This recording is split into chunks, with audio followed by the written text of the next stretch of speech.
You're listening to 1 Minute Podcast Tips. I'm your host, Danny Brown, and each episode helps you be a better podcaster. Find all the latest episodes at 1minutepodcasttips.com or 3 wherever you get podcasts. And now, this week's episode. One of the most popular questions online is, can I get sponsors if I don't have a lot of downloads on my show?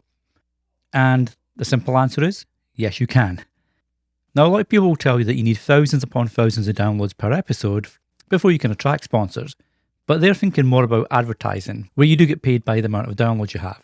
So if your podcast is one of these shows that has tens of thousands of downloads per episode in the first 30 days, great, you can use advertising and you'll get paid a decent whack.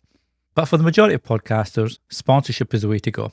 And the good news is, you don't need thousands upon thousands of downloads per episode. Instead, there's a few ways you can attract sponsors, even with just a few hundred downloads per episode.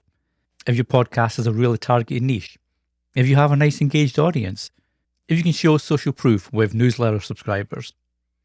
Now you might think, well, I've only got 100 listeners, how am I going to attract sponsors? But think about it.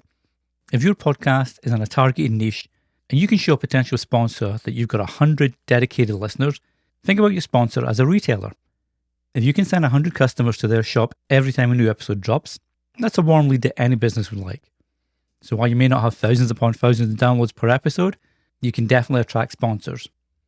Until the next time, happy podcasting. Thanks for listening.